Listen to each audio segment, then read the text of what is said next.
Hello and welcome to another episode of GR Live, Gamereactor Live. I'm joined by Lee here in the studio. I guess this is our Christmas present to you guys out there because we're back doing this every day from 4 till 6. The grind continues. Gamereactor Live is not going anywhere. Today we're going to start out by talking about a little bit about last year and about what we're anticipating is going to happen here in 2014, and then in the coming days we're going to have a lot on a lot of games, of course. Play some games. Still looking at PS4 and Xbox One games. I know we have planned to talk a bit about the freemium games as well. I think Thomas is going to play Path of Exile. Yeah. And he was playing that other game as well. You mentioned the Max something. Max and Curse of the Brotherhood. Yeah. Which was just released on Xbox One. Yeah. Amongst others. So yeah. But we're still gonna. I think we're gonna do another day on Battlefield and one on FIFA and all the big games that came out just before Christmas. So we'll continue with that. But first, well, happy holidays to you, Lee. And what you do? what did you have get any good gifts or any highlights over the break? Was it nice with the break? It was nice with the break, definitely, and that's what I needed. So I have been doing absolutely nothing. I think I've been watching Netflix for seeing stuff like Farscape and really bad sci-fi TV series, The Event, stuff like that. And that's what I've been doing. That's been good. It's nice to have time to do that. Oh, yes. And of course, I've been doing tons of those crappy freemium building games on the iPad while watching the TV shows, you know. Please wait 2 hours unless you want to pay. Okay, you that's know, perfect. Hey, I'll just watch. Yeah, so that's what I've been doing, I think. All right, and of course also you people in the chat, let us know how your Christmas has been, and I think we're going to jump right into in a little bit what our favorite gaming moment or favorite moment of 2014 was. So let us know out there what your favorite moment of 2013 was and what game you're most looking forward to in 2014. And then we'll get to the predictions later. So someone is writing no sound. No sound. Guys behind the camera. You don't have sound? I have plenty of sound. No idea. But I don't know if we're getting it out there. Someone is not. But what we'll do in a little bit as well is, of course, doing the predictions, and we're gonna try to. I'm gonna try to write that down. And look into the crystal ball. Yes, and then at the end of the year, we'll take a look and see who did the best. And of course, we don't want to do just like, oh, FIFA sells some copies. It needs to be a little bit more out there. I'll do that. I am predicting a sequel to FIFA. I think there might be. And a it will sequel. be called FIFA 15. Maybe even something world something related. You know, it slips. You know, World Cup. Maybe think about it so you're completely sure. Yeah, I will. All right, guys, do we have sound? Yeah, we do. Okay. They're writing my fault. Okay. So next time, turn up your good. volume, guys. But let's get into it first. What was your favorite moment of 2004 of 13? I've got two. Yeah. And one of them is so obvious, and I think everyone in the chat is going to guess what I'm going to say, but I really loved The Last of Us. And that's quite predictable, so I would rather talk about another game. And that's going to be Deadpool. Yeah? And you might call me crazy, but I really, really enjoyed that stupid anti-superhero hack and slash. And you're talking about the game that was released last year. Yes. Yeah. That we should have some gameplay of here. And the way he breaks down the fourth wall and talks to the player, and he's just basically, there's no nice way to say it, but he's fucked up. And you know, his grasp on reality is just insane, and I really enjoyed seeing him annoy, you know, serious superheroes like Cable and the rest of the X-Men guys. And I just had a lot of fun with this game. I was playing it together with a friend, and it's been quite a while since I've been sitting up till, I think, 11 in the morning just Oh, to okay. finish a game. You know, I really wanted to see what is he going to do now, because I mean, it might be a generic hack and slash game, but at the same time, it was so insane that you never knew what was going to happen in the game. And I mean, just the beginning where he's basically decides to rewrite the plot because he just hates. That's what's happening now. Yeah, and he hates the game, and he decides, well, they need more choppers and they need more insane stuff, more explosions, and basically they've got everything in the first stage, and then they run out of money. And of course he decides to blackmail the developer. But since they're out of money, the second stage is basically a top-down 8-bit Zelda clone. Really? Is it? Yeah, because they don't have any more budget, so it's really crappy. What? And of course he blackmails the developer, and they go back to sort of having a decent budget. And I like stuff like that you never had any idea. Okay, what's going to happen now?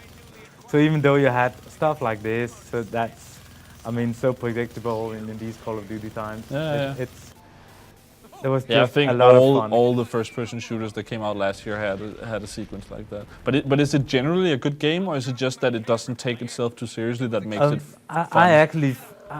I enjoyed the game. Yeah. I think I like the boss battles. I like the upgrade system in it, and I like the fighting and the way you can see he's got hammers here. You've got a lot of different weapons, and they changed his style quite a lot. I like that. And I found it to be at least, if not super good, then a decent game. Yeah. Also, the stealth elements and stuff like that is like watching Jim Carrey in The Mask. Okay. Because he's basically walking around going like and getting ready to smack them from behind, like you can see a bit of here. And it's just stupid. And I mean, he's sneaking up, and being then quiet, shooting. and then he's shooting them. And I just like the really bizarre humor in it.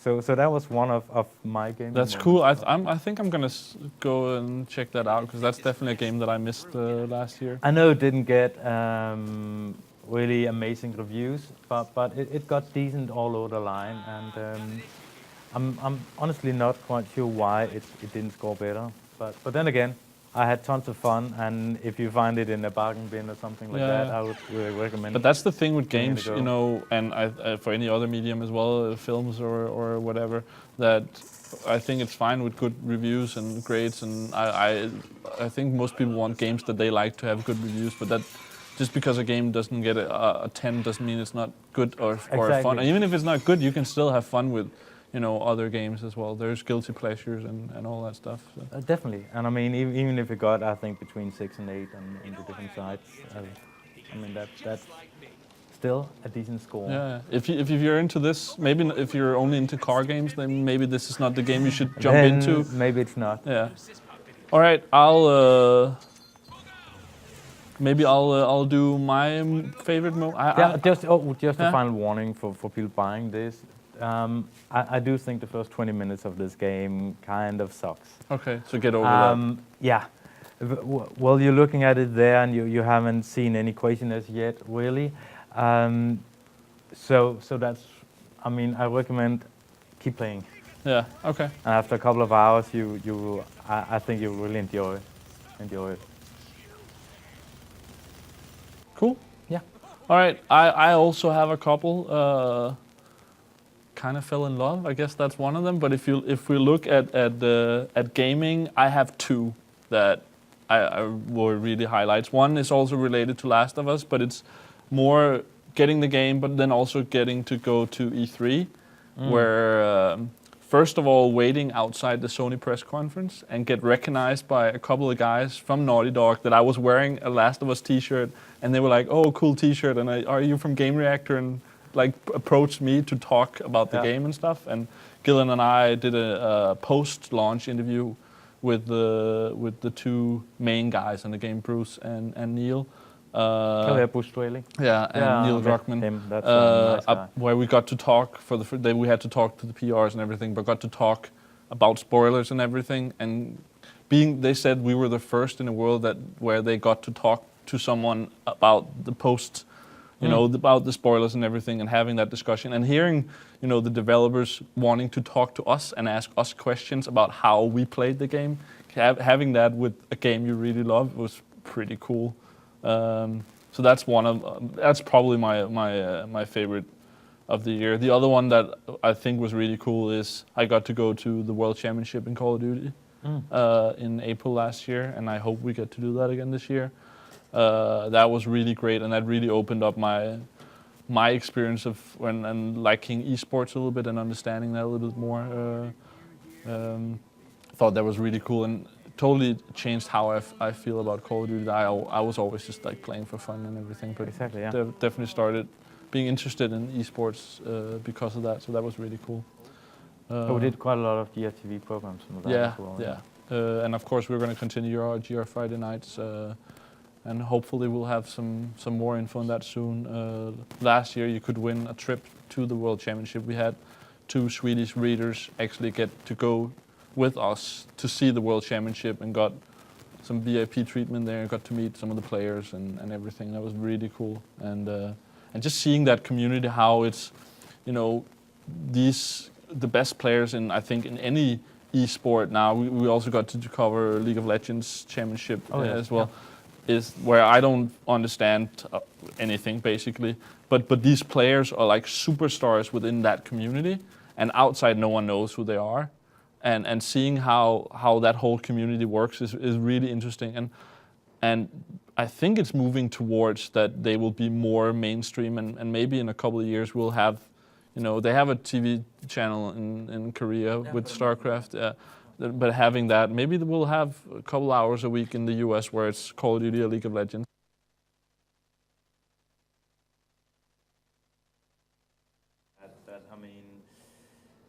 Gaming moves so fast. I mean, compared to football, it's basically the same as it was 100 years ago. Yeah. Maybe they changed a bit about the size of the goalpost, but that's about it. And I think that's why League of Legends, where it's basically the same map, and Call of Duty, where a lot of people are complaining, oh, it's the same game.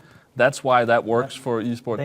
They need to keep it they the want same, less basically. change every year. They're like, why are you changing this? Because we want the same, so it's fair every year. Exactly.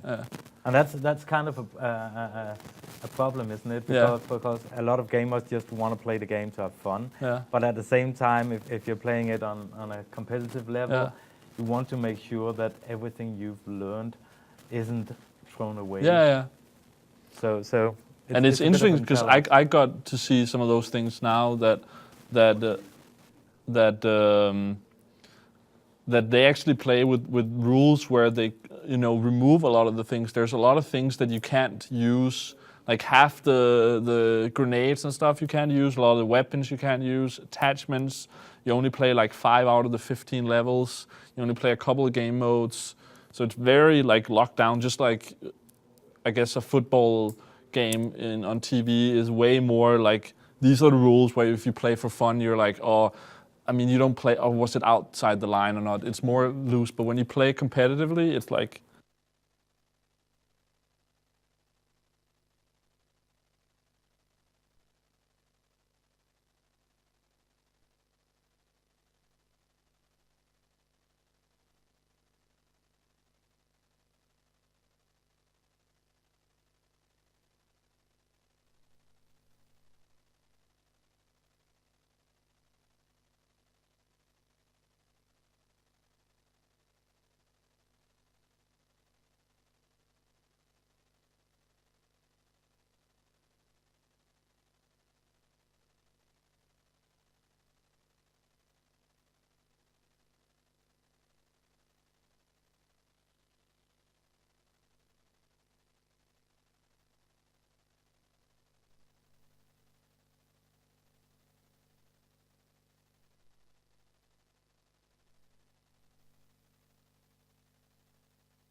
All right, so we have no sound.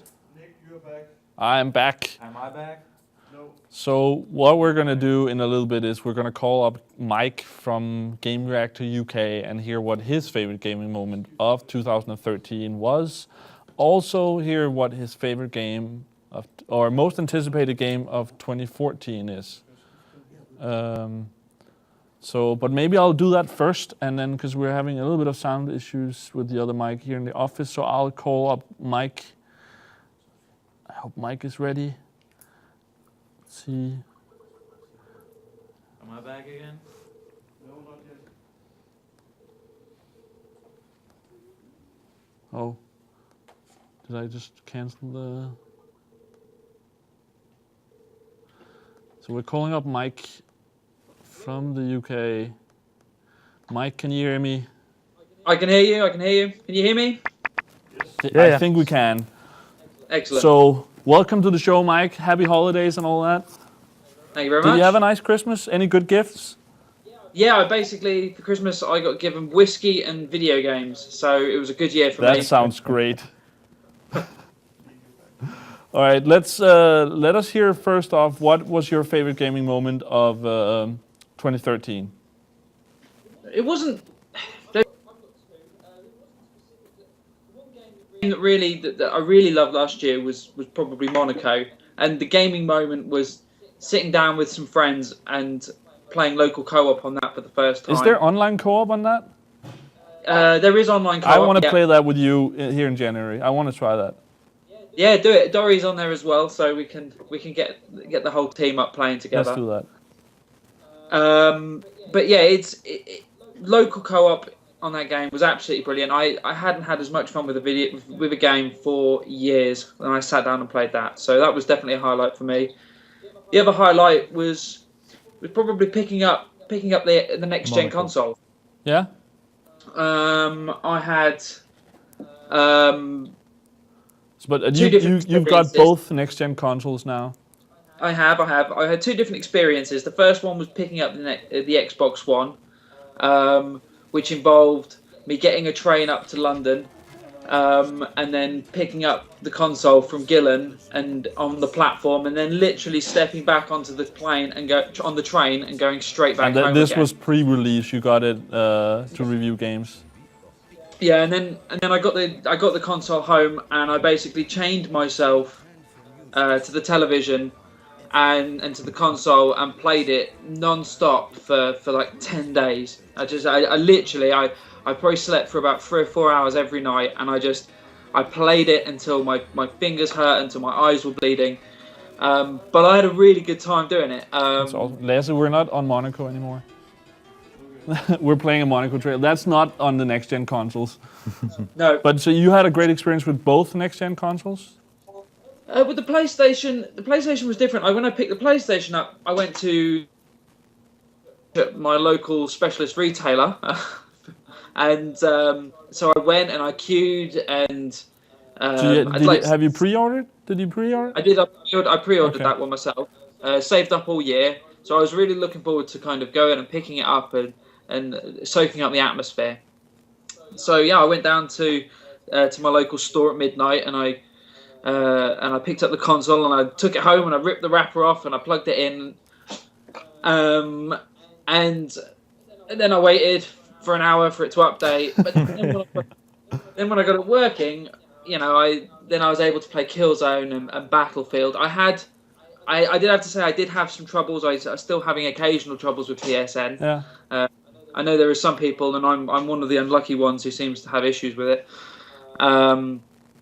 But yeah, I had a really good time with both next gen consoles, and that was definitely a highlight for me this year. Cool. Let's jump into what is your most anticipated game of 2014. Definitely Destiny. I can't wait to get my hands on Destiny.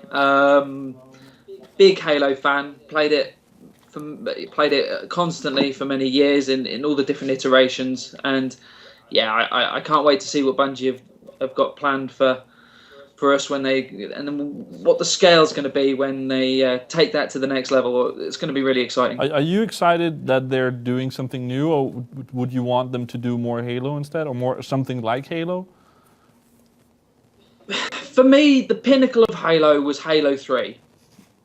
So when they did Halo Reach, that they introduced some elements that perhaps weren't to my tastes. Now, with the powers and the special powers from Destiny, they are changing things up. I mean, I did love Reach, don't get me wrong. I still played hundreds of hours and I absolutely loved it. But Halo 3 was for me the pinnacle. So, but it feels perhaps with all the changes, with the special powers, it felt like they perhaps wanted to do something different. But it maybe felt confined by the Halo format. So I'm really looking forward to seeing what they do when they're able to run with these new ideas. And they're not tied back by the original IP, the Halo IP. Yeah. So That's a bit like we're talking about with Call of Duty. Yeah. Being stuck with a franchise and being afraid of moving too far away. Yeah, it gives them some yeah. liberty for sure. They don't have to worry about, what about Master Chief and does this fit the timeline and all that stuff? yeah, no, I agree with you. I mean, Call of Duty's does stay quite similar whilst changing every year. And with Halo, with them stepping up and producing more and more Halo games, and if they manage to release Halo 5 this year, we'll have seen a game every 2 years, whereas traditionally between the main Halo games there was a slightly longer gap. So it'd be interesting to see how much is different from Halo with Destiny. That's one of the things that I can't wait to see. How much is different? How much is the same? Have they got that balance right with the PvP and the co-op? I'm just really excited. I can't wait to get my hands on that one. Yeah, what's your thought? We just had the discussion about Call of Duty that they want to please the mass market, where they want new stuff. They want something different every year, and then the whole esports thing now, where maybe they want something that's more the same because it's a sport for them. What, with regards to Halo or Destiny? Well, with Call of Duty and also games like League of Legends or StarCraft that are some of the big esports games now. Okay, all right, okay. Yeah, no, I can see why they want that continuity. I mean, people were playing the original. They're still playing the original StarCraft in some countries. You know, like Korea, they only recently upgraded to StarCraft 2 in South Korea. So there is longevity and there is a bonus to kind of playing with the same engine and the same game and the same content, because it really does allow you to kind of see how the benchmark moves and see a closer evolution in a game. But at the same time, from an audience perspective, you're going to want to see new things. You're not going to want to watch the same games constantly repeating over and over again. So I can see both sides of the argument. But do you think they should just stay on, like, let's do Call of Duty Black Ops 2 for the next 5 years, and then that's the Call of Duty game we play, and then the newer Call of Duties will be able to do something a little bit more different with those games that's for the public, where you want something new? Yeah, I'm not sure would the public carry on watching Call of Duty Black Ops 2 multiplayer after a year or two? Yeah. Does it need that new injection of content? I mean, as you said earlier, that they only introduce a certain amount of maps. It's not like it's a complete overhaul. They do drip feed new content into the lineup. Yeah. If they weren't to do that, would that damage the appeal of the esport? Yeah, I don't know. But I think it's interesting, because I hadn't actually thought about that before, that the big esports games are games where it's League of Legends, where it's the same map you play every time, and the stuff that I'm a little bit into, Call of Duty, where you choose a few maps and play. And I actually heard some of the pro players, the best players in the world, talk about that the first month or two, what they basically do there is you have to learn the new game. That's what it's about, the beginning of each season, because it's so different. Even though a lot of us that are maybe more like casual players, we're like, we would like something a little bit more new and a little bit different, that for them it's like they actually have to spend a lot of time just learning the game. Well, the difference between Call of Duty and League of Legends is League of Legends has kind of an ever-growing roster of players, so the characters are the individual powers of the heroes is what kind of creates the difference between and evolves the play over time. You know, they introduce new characters, and then that kind of impacts the action on screen. So yeah, with Call of Duty, it's I can see the point that, as I say, I can see the point that the players would want to have more continuity, would want to have a more time to kind of get used to the game. But as somebody who watches esports from time to time, I'd much rather see players playing on new maps. Yeah. Just to kind of keep things interesting. I agree, but it is interesting that we want that more from video games than we want, like, let's say football. We don't want them to change any rules in football, do we? Like, play on different maps. Play with a bomb. I would say there's probably with sports though, there is more opportunity for the human touch. That's true. It's not like watching. I think comparing it to the analogy with football, FIFA would be the example. You wouldn't want to watch the same engine of FIFA running for 5 years, Yeah. But FIFA itself stays fairly similar. With the real game, you get the sideshow that's associated with the sports. You get, the fouls, the extravagant lifestyles of the players, the scandal. You get that all as well as the game itself, and all of those things that are going on in the background to factor into the actual game itself, and kind of give that added dimension that you perhaps wouldn't get if you were to run the same stuff over and over again on an esport. Yeah. All right, let's move on. Did you have any more you wanted to comment on for 2013 or 14 before we get into your predictions? No, let's go with the predictions. All right. So I'll write these down so we can look at this at the end of the year, and we'll see who is the master wizard crystal ball spinner. Okay, I'm going to go with the safe one first. Okay. So that's a Pacta one. My prediction for this year is that Bethesda are going to announce Fallout 4 at long last. Do you think that's a safe bet that it'll be announced but not released? I don't think it'll be released. I think maybe next year for the release. Okay. So announced this year, released next year. That's my prediction. What about, is it only next gen? Or is that not part of the prediction? What do you think? Now you're asking me to really make it risky. Yeah.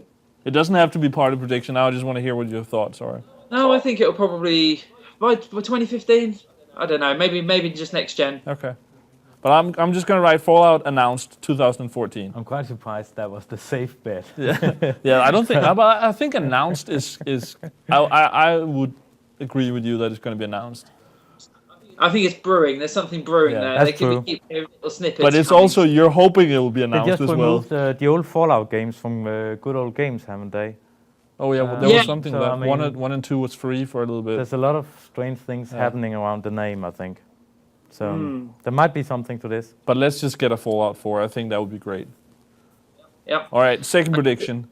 Second prediction, I think we're going to see the release of the Steam machines in all of their various shapes and sizes, and I think we're going to see a genuine new player in the kind of the living room space. I think Microsoft and Sony will be looking over their shoulders to see what Valve and their associates will be putting out next year. So yeah, that's my next prediction. But what the whole Steam machine thing is, we're not getting an official Valve one, are we? Wasn't that what they said? Can you? I don't know whether Valve are going to build one. They have released a prototype. I don't know whether they'll be manufacturing one. The idea is they're basically creating an open system. So you will be able to download Steam OS onto that will come with the PC, and you will be able to effectively play all of the games that are available on Steam or on your Steam account through your Steam machine. So basically bringing your living room library to a kind of a living room console, and the games that aren't on Steam OS, you'll be able to stream from your existing PC. So I mean, how that will work and how effective that will be remains to be seen. But there's a new controller coming. There's the new OS, and obviously then the machines which will have a kind of like standard specifications, and then manufacturers will be able to kind of work within specific guidelines to create stuff that they know will then operate and play a variety of different games. All right. Third and final prediction. Still no word on Half-Life 3. All right. So not a single mention. They may well tease us, but I just can't see it. I just can't see them announcing it next year. I think they're going to keep us dangling for even longer. That seems to be like... Unless they're going for like a Steam exclusive, only for the Steam machines. I mean, I should do like Half-Life 3 announced, PS Vita exclusive. They did announce... That's going to happen. They did announce not too long ago that they weren't going to do exclusives. Did they? And Valve's got their kind of mantra is value, which is why I don't think that they've announced it, because I made this point in something I wrote earlier, that same with Titanfall, there's not a lot of replay value in a single player campaign. You know, you play it for 12, 15, 20 hours and then it's gone. And with a company that is so obsessed with value as Valve is, I think they will see that as too small an investment from the player in their product. Yeah. And I think they're going to be holding out for players to spend more time on their games, and I think they see that investment of time coming from multiplayer games, which is why they've been pushing. You know, they've always pushed Team Fortress 2. We've got Dota 2. You know, they like their multiplayer games, and I can't see that changing anytime soon. Yeah, Left 4 Dead was cool with that as well. Yeah, co-op orientated. Yeah. So yeah, that's my sad prediction for 2014. No. Well, if we get a Fallout 4, I think I'm okay with that. Yeah, me too. I'll take one of them, definitely. Yeah. All right. Thanks for joining us, Mike. You're welcome. Happy New Year to everyone, and take care. All right. Bye. Bye. Bye. All right. That was Mike. Let us get into our predictions. So, Lee, Mr. Lee West. Well, if I can write. I think it's a bit boring, because I was saying just before it was announced that now they're going to announce Uncharted 4, of course. Yeah. So I can't do that again. No. But let's just, I'll just say, okay, they're going to put it out on next gen this year. So you think Uncharted, because which honestly, is so far I just called Uncharted PS4, you think that will be released on PS4 this year? Yes, I think they've had enough time to work on it, actually. Of course, behind closed doors and not talking about anything, but The Last of Us has been finished for quite some time now. Yeah. And I'm quite sure a lot of team members moved on to Uncharted as well. Like Naughty Dog has said that they basically have two teams now. Although they don't work in that strict two-team structure, that people can move around, but they've said they have two teams, so that could happen. The only thing is, I don't know. Well, we'll get back to that, because I have a prediction about Uncharted 4. But Uncharted 4 released this year, and it's a PS4 exclusive, we're assuming? Or do you want to have that part of the... well, no, that's, I mean... Yeah. No, they're going to make a surprise announcement and bring it out for Xbox One. No, but it could be a PS3 game. Oh, yeah, true. But I think it's probably going to be hard to have a game for PS3 and PS4, because they seem to be very different structures. Machines. I think they're going to go full on for PS4. Yeah. All right, second prediction. Extreme sports games. Extreme. I mean, Tony Hawk, Skate. Yeah. They're definitely going to announce something like that. Either they've completely forgotten about that kind of game, or they actually, been waiting till they could do something that looks a little bit better on next-gen consoles. So we'll get a skateboard or snowboard game? Yes. Announced? Now we're getting it. Racing games and stuff like that is usually some of the first stuff to come out on next-gen. So we're getting it this year. So we're getting released? Okay. Yeah. I like that. And then just to make a crazy And we're, guess. we're talking about like a big game, not like, oh, there's an iOS game with a skateboard. Oh yeah, no. Of course, we're talking about And next gen. not a mobile game, but a next gen game. Okay, Yeah. nice. All right, and final. I think Jurassic World is coming out as MMO. And what this is that there's a Jurassic Park. Let's just say it's been development hell, I think, for Jurassic Park 4, Yeah. which is now called Jurassic World, and is supposed to be out in cinemas in 2015. So I think it would be an interesting choice to do something around this. But do you think it will be announced or released in 2014? It'll be announced. Announced for next gen or PC? Next gen and PC. Okay. All right, I like that. I actually maybe have forgotten it that there was a new Jurassic Park.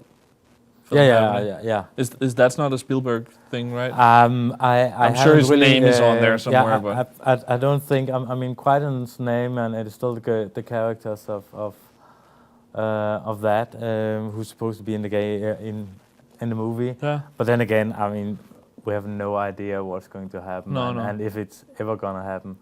So just if I wanted to play it safe, I could just say no. Actually, Jurassic World will be a premium builder game for mobile because we're getting overrun with this quest.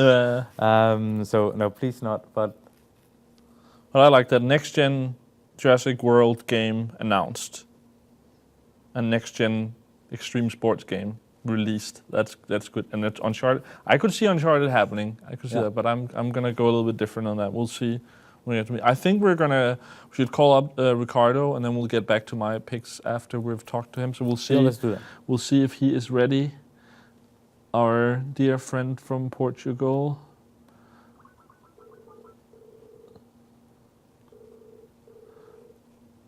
Let's see. Ricardo, who is Gamereactor's editor-in-chief in Portugal. Hello, Ricardo. Hi, how are you? Hi again. Good. Welcome. Do we have sound, Lasse? Yes. Good. All right. Yes. So, Ricardo, let's start out with hearing. Well, first of all, did you have a nice Christmas? Any highlights you want to share? Good gifts? Can you beat Mike's whiskey and games? Yes, I had an awesome year, and one of my highlights, of course, is joining the Gamereactor family. It's been great. Regarding gifts, I got the PlayStation 4 and several games, so that was great. Cool. All right, so joining Gamereactor, that was your highlight for 2013?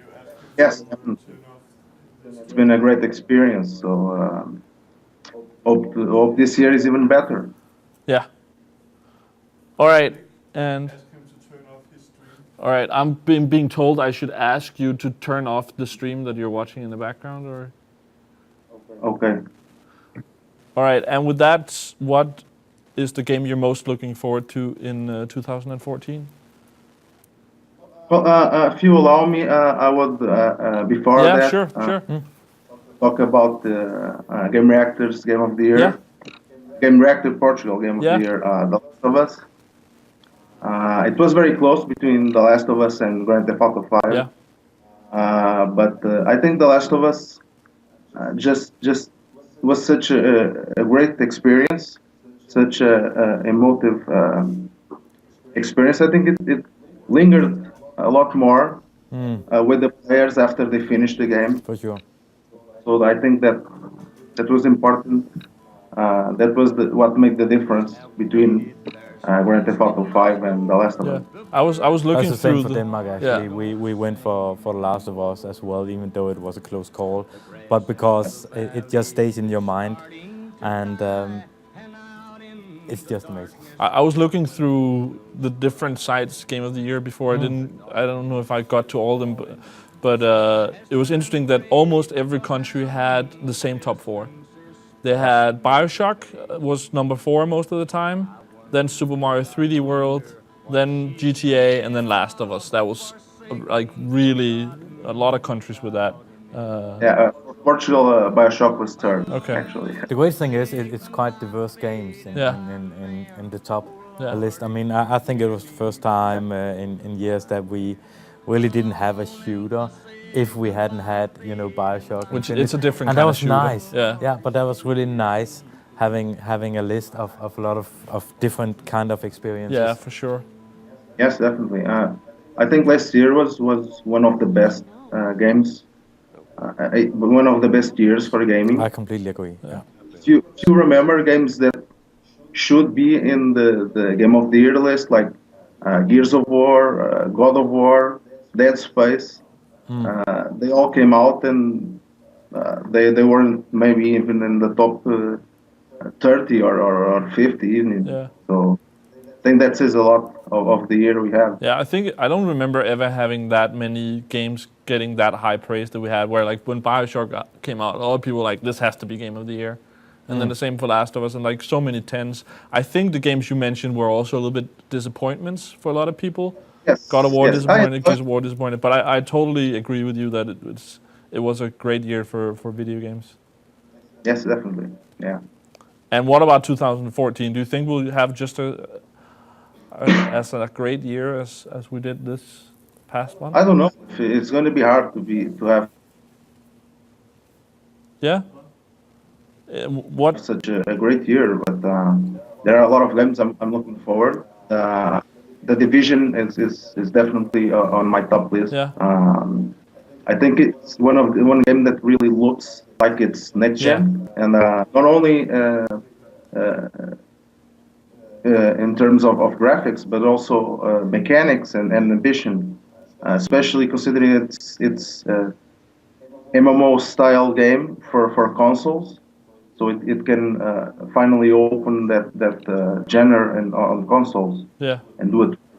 Yeah, I agree. I'm happy that you're mentioning that because that's definitely one of my most anticipated games, and we can't mention all of them. Yeah. And I mean, for us, I think it's cool that it's being developed just 20 kilometers away or something in Malmö. And having met those guys a couple of times, it's great to see that they finally get to really make their own game because they were part of doing Assassin's Creed and part of doing Far Cry. And now it's finally Now their they showed game. what they're worth, so Yeah. now they can do this. I mean, it looks amazing. Yeah, I think that they blew everyone away with in the last E3. It was amazing. It's actually becoming something of a tradition for Ubisoft. Yeah. To wow everyone. But I think they've had some awesome They shows. had Watch Dogs the year every before. year, and yes, it seems like they can't do anything wrong. Yeah. Yeah, it was like Apart Far from that, Cry. the next fighting game. Yeah, Far Cry as well. And I think that one of my most anticipated games for next year, I think it's going to would be my number 2 is Trials. The next Trials game looks awesome as well, and finally we get it on PlayStation, which I'm very happy about. Oh yeah, you would be. It's awesome. It's very addictive. Yeah. All right, let's hear your predictions. Have you found 3 predictions for 2014? Yes, I have 2 that I hope come true. Yeah. Because they're good, and one that I hope doesn't come true. Okay. This one is regarding the cloud services for both PlayStation 4 and Xbox One. I think that I don't know anything, of course, but I think they've been too quiet about it. Yeah. Like the Gaikai functions for the PlayStation 4 that will allow to play PlayStation 3 games via streaming and other stuff like that. I fear it will be delayed. We won't see that by the end of the year, maybe, or perhaps even next year. Okay, so you predict we won't see it in 2014? I don't think so. I like that prediction, and it's also like we still when they announced PS4, they said we would have that whole suspend feature where you could press a button and you would be out of the game and in of the game and that whole thing, and that's, or was it like you could even turn off the console or something and you would remember where you were? Oh yeah. Some of those features are still not there. I mean, but that's like early. how it was with PS3. They always promise a lot of stuff and actually get away with promising it, and then they just go silent. Yeah. And a year later, people have kind of forgotten. And it's okay. Oh yeah, they did say something about that. Well, never mind.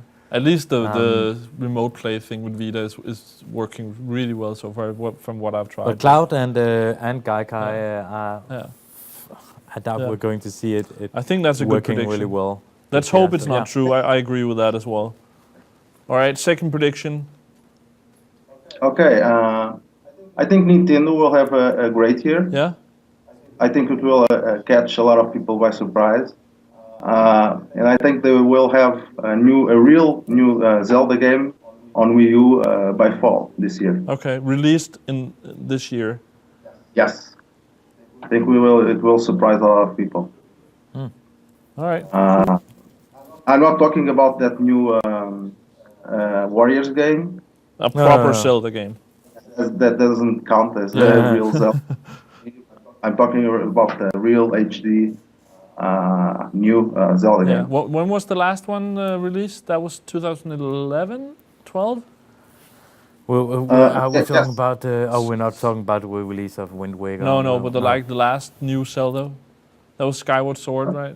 I Honestly, had a Link Between Worlds, but yeah, that's true. That came the out. 3DS game is awesome. So yeah, that's true. what everyone remembers now, and that's a great. That's game, actually quick. Then, if I didn't think of 3DS, I was thinking like Wii U stuff. But that's true. They actually put out a new one last year, so that would be quick to put out.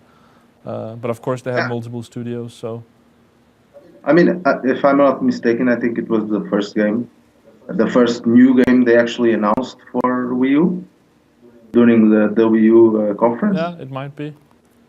It was like a Zelda running in HD. Yeah. So. Oh yeah, we saw a lot of pictures of Link fighting that giant spider. And but I feel like we see that every time they announce anything. There's always some Zelda cutscene. Yeah. All right, third and final prediction. I'm hoping this is the fanboy in me talking. I'm hoping for Metroid Prime on E3. Yeah, Metroid Prime. Yes. I think the last Metroid, I think it was Team Ninja that did Other M. Yeah. It was okay, but I think it was... one of the problem Metroid game. And you saying released or announced? That's got to be announced. I would go with that as well. I think it will be too quick to get out now. Do you think it'll be another other M-looking game, or like more like the old the Metroid Prime kind of game, like on first-person perspective. Yeah. I think they were really, really great, and it's been a while since we saw them. So I think it's time for it to come back. Yeah, I think a lot of people will be very happy if you're correct about that. It's going to be interesting because we'll see afterwards who people want to win. Whose predictions do people want to come true? I think you have two very good ones that people want to have come true. And I hope one is true and the other isn't. Yeah. Well, I'd rather have your predictions come true than Mike that would know Half-Life. Than my Jurassic World. No, yeah. I'm not sure. Do you guys already have Xbox One in not in Denmark. No. Well, we do have it in the office, but Microsoft is being really quiet about when or how they're going to do anything about the Nordic countries. So no clue at all. That's the same for Portugal. We weren't even in the initial countries list, so I'm a bit scared about Xbox One releasing in Portugal. It's a shame because I was really looking forward to that console, and now it's sort of the hype and the buzz is over. I mean, I haven't even taken home our Xbox One here to have a go at it for a week or something, because it's just like, nah, it's not really out yet. It's not. I think it's that not matters real a lot yet, more than people think, and I think it really helped the 360 a lot that came out, and also the online features worked, and it didn't do that for PS3. But then people were like, okay, I'm good with this. I'm good with live. It's working. Why am I gonna, switch again? Yeah. You want That's your true. friends on one machine. I mean, luckily for I don't know how it is in your country, but luckily for Microsoft, we haven't got any PlayStation 4 either. I mean, the machine is officially out, but no one can buy it anywhere. I mean, it's sold out everywhere. So it might be not be as bad. Again, sorry? I know some Portuguese people already have it. They ordered it from another country, and I'm guessing it's the same in Denmark. Well, I think they've got a really low amount of consoles to Denmark, so it was basically sold out the same now day. you're talking about PS4. The PS4, yeah. But yeah, I know a couple of people like you have imported, and I'm sure some people have driven, over the border to Germany and bought an Xbox One there and stuff. But so yeah, I think that is definitely happening. But I mean, I hope it releases. Yeah. Because I'm not sure. I think it's the same in Denmark, and people have to actually lie if they buy it from another country. Oh yeah, you mean when you turn on the machine and all that? Portugal or Denmark as your. But I think that will be when it's actually released. You'll be able to switch over to your own country in the menus. Some people are saying that's why it's also not released yet. That they need to make the whole voice thing work in. They want that to work in your language and all that stuff. Either way, it doesn't really matter for the end consumer. If you don't have the console, you're going to be like, okay, what am I going to do about this? But yeah, I think it's interesting because I think the same for Xbox One, where it's out, is the whole thing. Oh, how many consoles have you sold? They could sell as many as they could produce right now. Both companies. It's been a really strange launch of next gen because next gen is here and it's not really there, and it sucks. Yeah, it's halfway. Yeah. Well, that's my wish for this year, that Xbox One releases in the next few months, although it will hardly happen. Yeah, I actually thought of making a prediction that it's going to be like Christmas this year or something. I think we're going to wait a long time. I'm sad to say that, but we'll see. Well, thanks for joining us, Ricardo. Yeah, my pleasure. Always a pleasure. See ya, man. Thanks. Enjoy, guys. All right, let's see what time it is. I think we're just going to jump straight into Magnus, if he is ready, because I promised to call him around now. Jump straight into Magnus. Don't go there. Did I say that last? No, I you said that, I didn't. Hello? Mr. Magnus Groth Andersen. Hello, everyone. Do you have a camera, or we're going to do voice only? We can do camera as well. Here we go. Oh, look Hello. at that pretty face. It's been a long time. It has. Hello. Indeed. So how are you guys? Good. First off, I'm going to gloat, because this is I guess the main reason I wanted you on here. I know. I know. Something about a bit or something? Yeah. Yeah, it's a painful subject, I have to admit. So we had a bet Yeah. that I won. Yeah. And I'm sure you're going to explain what it was. Of course. Now. Yeah. Well, the bet was that I've been trailing after Nick for a very long time in trophies, which is the most important part of the PlayStation ecosystem. Everyone knows It's this. just in life in general. Yes, and I made a bet with Nick that I could catch up with him before Christmas. Yeah. But that, unfortunately, despite having many reviews on the PlayStation 4, I was not successful in my You endeavors. actually got pretty close, like not close, but you were really catching up. And I was actually like, okay, but I felt safe anyway. And then I borrowed a PS4, and then I did like the sound shapes thing and all that. Have you done that? Yeah, I haven't done the sound shapes thing yet, because unlike you, Nick, I won't play games only for the trophies. I didn't play for the trophies. You just turn it on. I played it on the Vita. You turn on the game on PS3, you get another list of you get all the trophies. You can turn it on. You just turn it on and you get trophies. Yeah. That's fine. I played Killzone a lot and really enjoyed that and got some of the trophies there, and Knack and Contrast. But I won't steep to your level. I really won't. Ooh. So you have won for now, but I'm thinking it's sort of a hollow victory, really. You're mentioning Knack again. Are you warming up to that game? You know we had our differences on that one. Well, let me say this: it does become a different game when you play it on hard and not on normal. I think that the difficulty is sort of steep already. Like, it's very old school in its design. But I think on hard, it's sort of a more an honest, very hardcore experience. So I might be warming a little bit. I don't want to say I don't stand by my score. Of course not. No, but I think that old school gamers would like it more on hard than on normal. Yeah.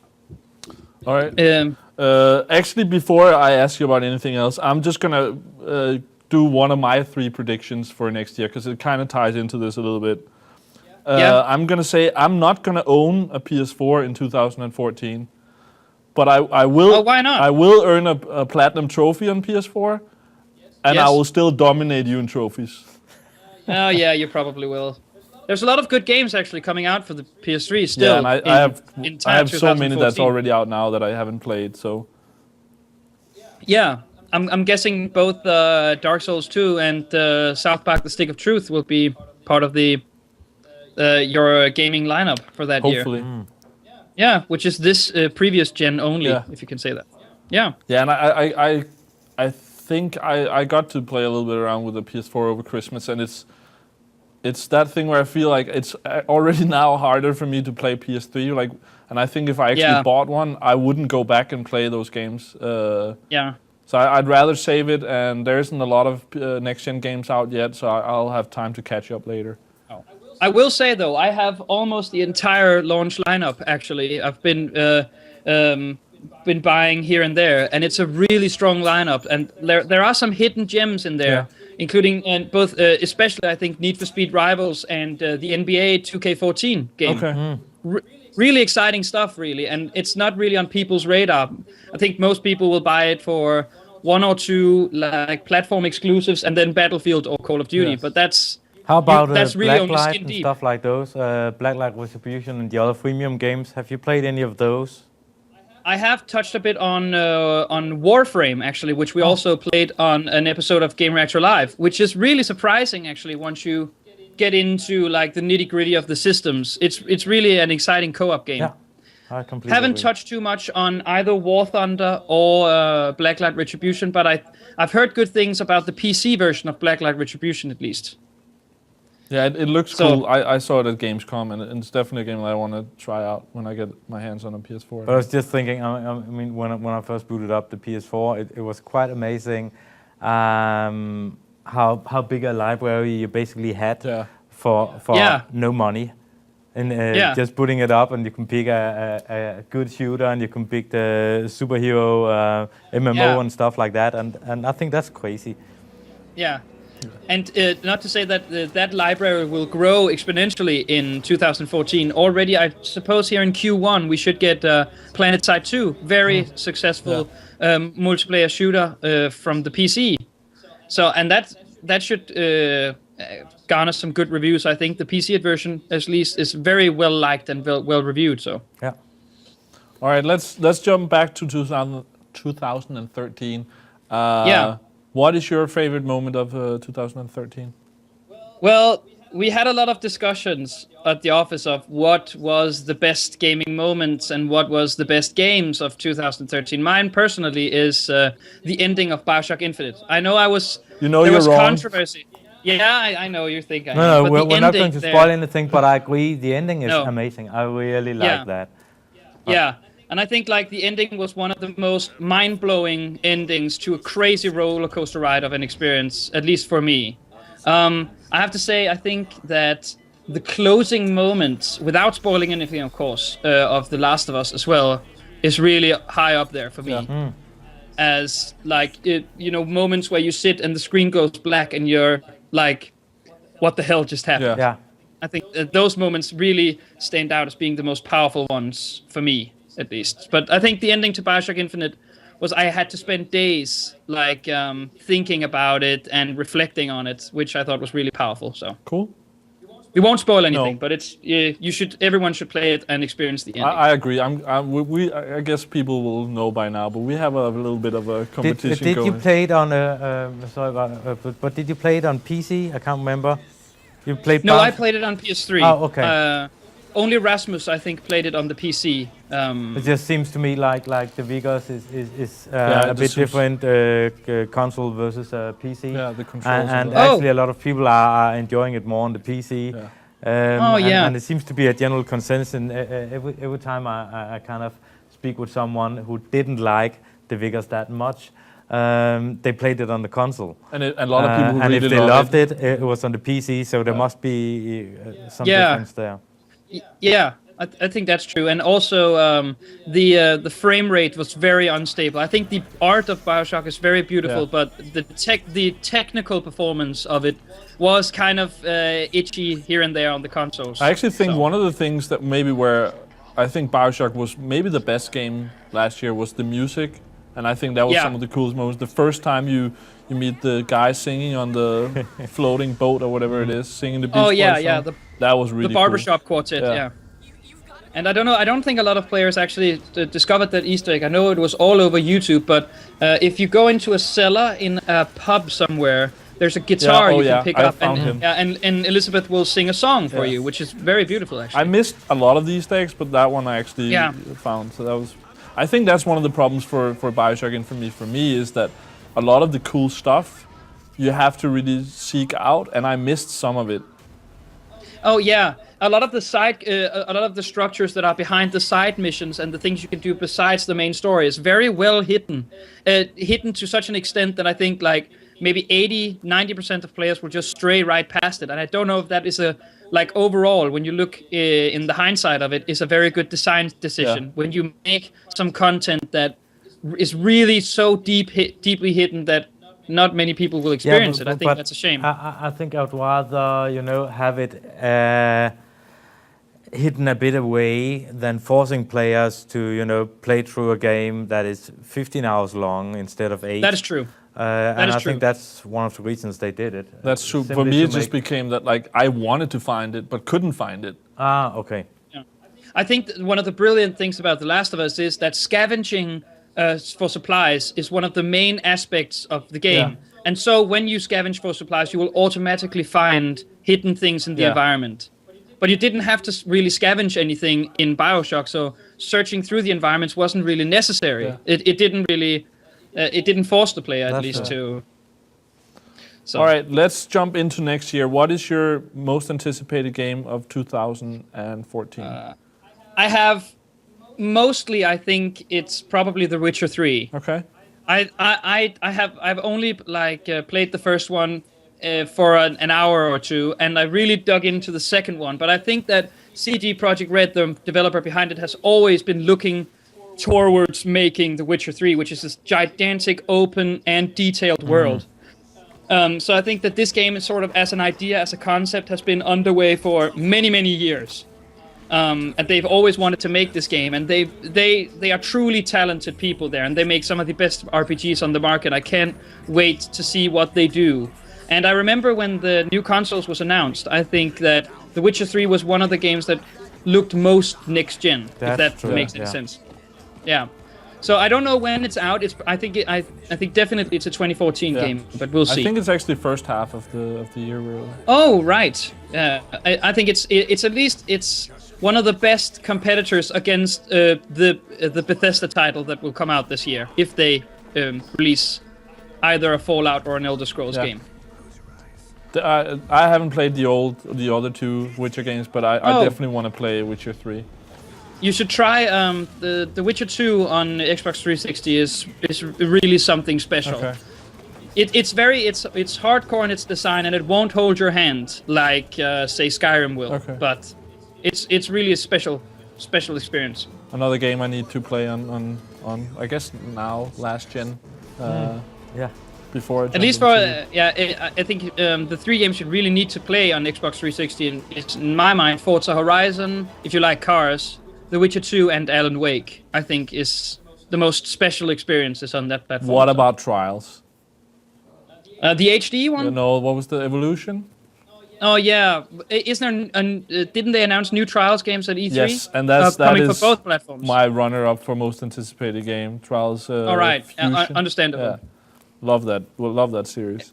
For anyone with the Trials, Trials fever and a PlayStation Vita, I can recommend Urban Trial Freestyle, which is sort of a really shameless ripoff, but it's really good. I mean, it's nowhere near as good as... That's a PS Vita game, isn't it? Yeah, and PS3. Yes.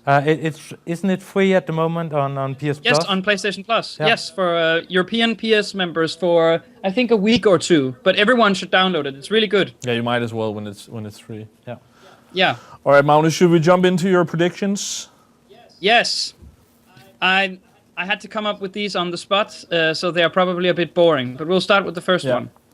I think that Sony will probably unroll Gaikai this year. Gaikai will be out next this year. Yeah, That's and I think either Ricardo or Magnus is right. Ricardo said Yeah. it won't happen this year. Oh, right. Well, he's wrong.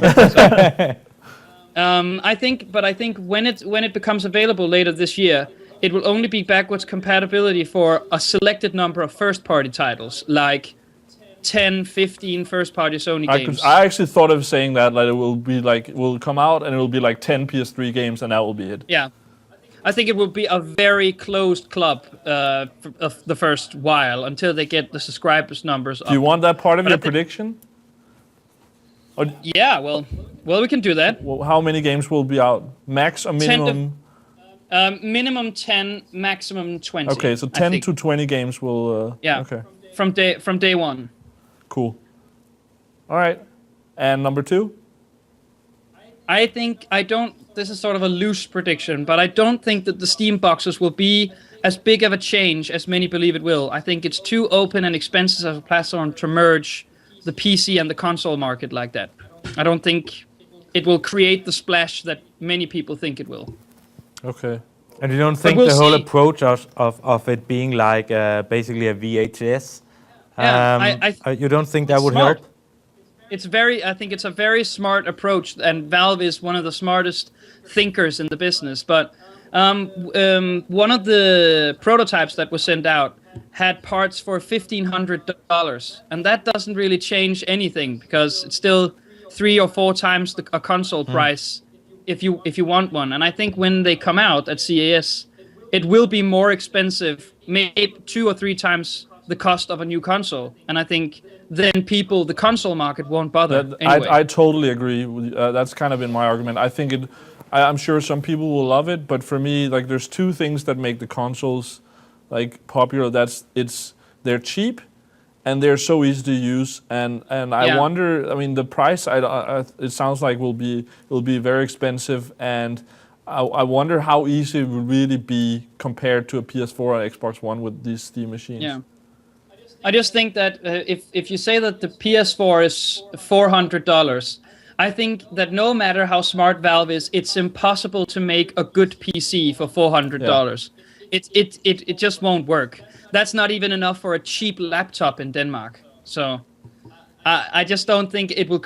I think it's smart, and they will have customers because people are very loyal to Valve and very loyal to Steam.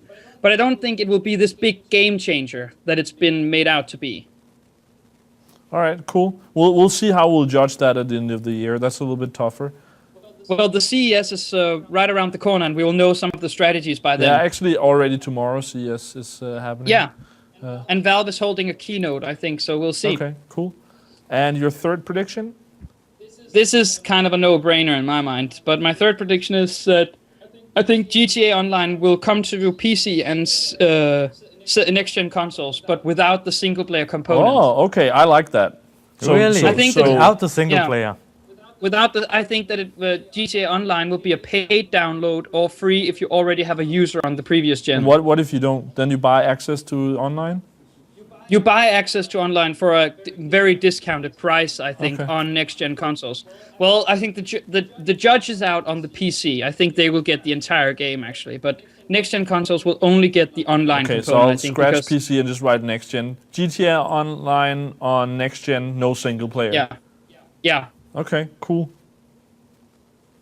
So I could probably make 100 more, but I'm curious, what would the reasoning be for them to scrap single player? I mean, if they've got the whole world, or I think the world.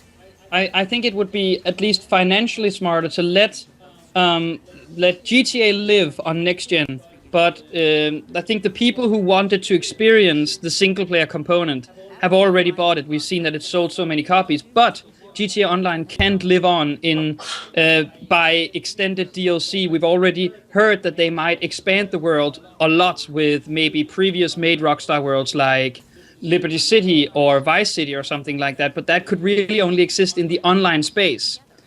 So I think that they will do the entire online MMO type world and then bring that over to next gen. I think that would make more sense. And if they make it as a paid download, they won't have to repackage the game all over again. All right, that's So- cool. Magnus, see. while you're on, I'm just gonna mention my predictions, and then you can comment on that as well. I wrote them down here on my phone. Let's So do that. my first one was the one about I won't buy a PS4. I will get a platinum on PS4, I guess, here in the office, and I will dominate Yeah. Magnus in trophies. Yeah, that's probably And you true. needed to mention that again. Yes. But yeah. Yeah. So, do you want to mention the first one again then? I will. I'll do a recap in a half an hour. or something. Yeah. You know I'm not good at that sort of thing. Let me see. My second prediction will be we'll get an Xbox One release without a Kinect. Released this year. Really? Yes. They will have problems. You're Do you think serious? Microsoft is bulking again I think- on what they... I'm their just going to vision? say Xbox 180 again, because it's like they'll have problems and then they won't stick to what they're thinking now. Everything's going to keep changing. I think it's a fine console, but I think they're not going to trust themselves enough, and they want No. to I do compete hope with that's Sony. not the case, because... And they want to lower the price. They want to go for $400. Maybe we'll even see Sony lower the price a little bit, and that will push Microsoft to want a $400 console, and they'll be able to do that if they cut the Kinect. I don't think we'll. I think we'll see. No matter if it's with Kinect or without it, I think we'll see price stuff for both consoles in not too long. Yeah. The whole thing is Sony don't really need it now because they're No. leading and they're selling as many as they can produce.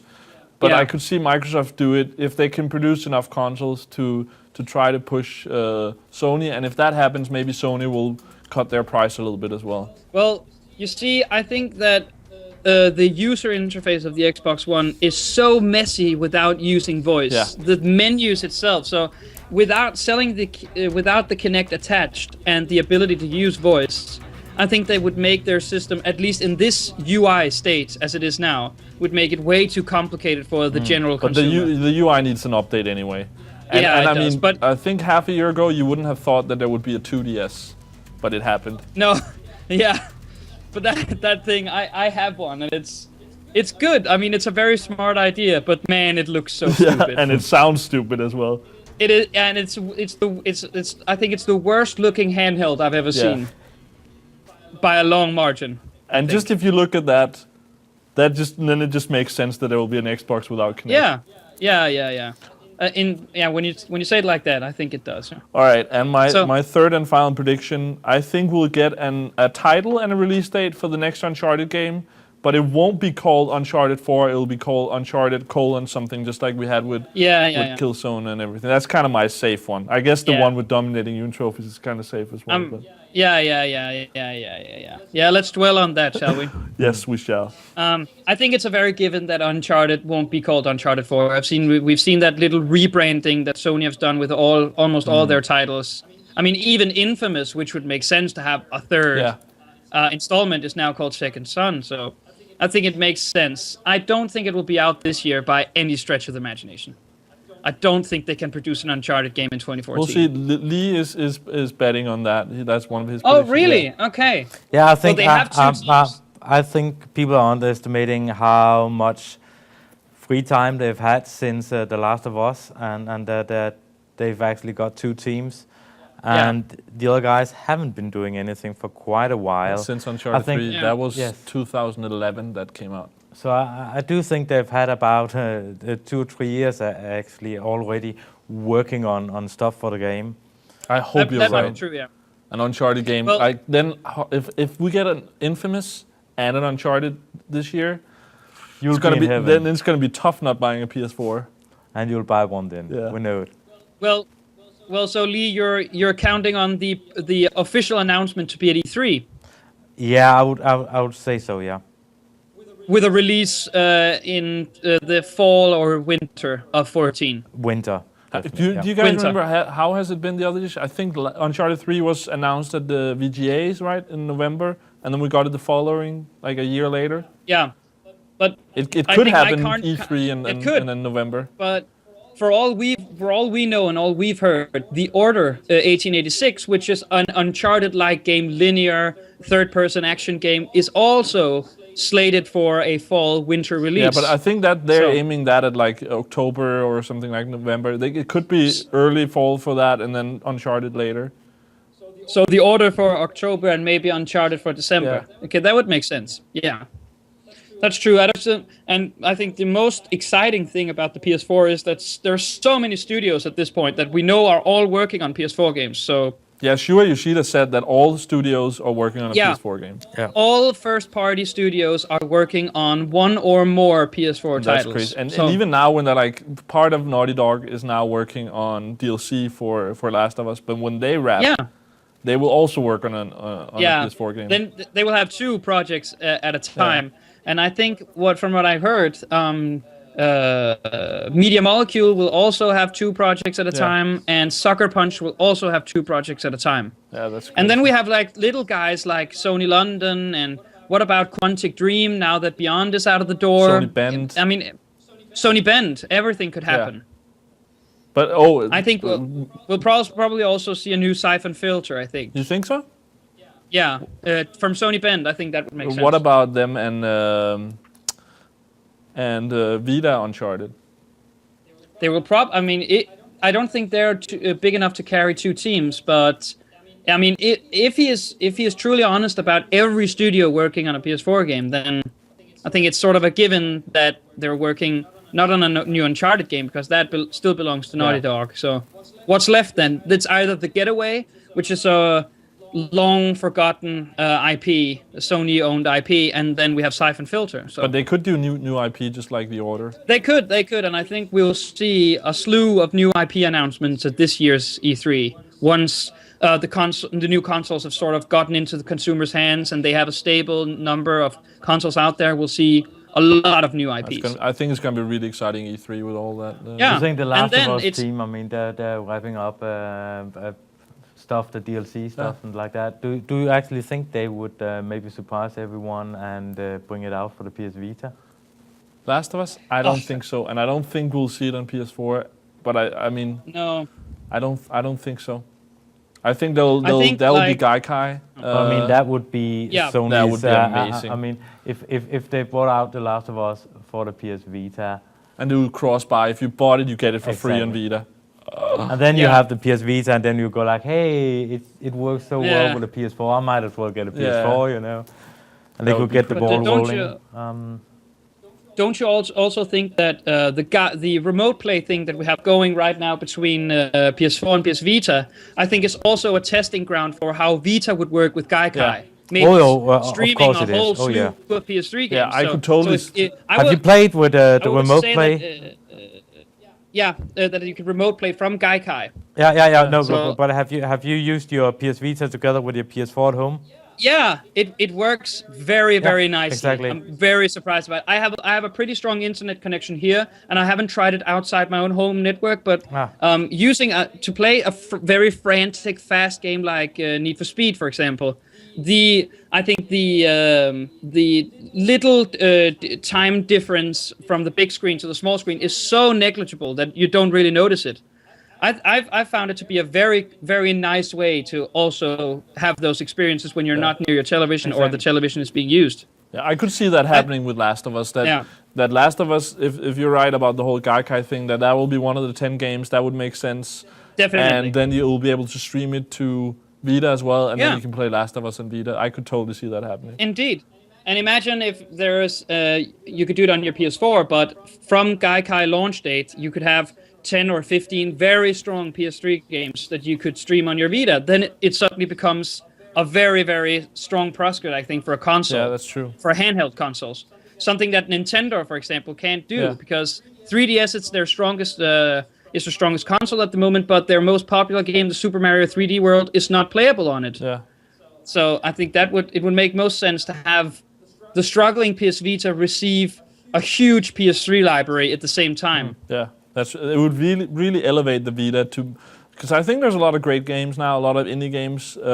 Yeah. But if we can have that support together with the PS4 and also with Gaikai, it would really make the Vita.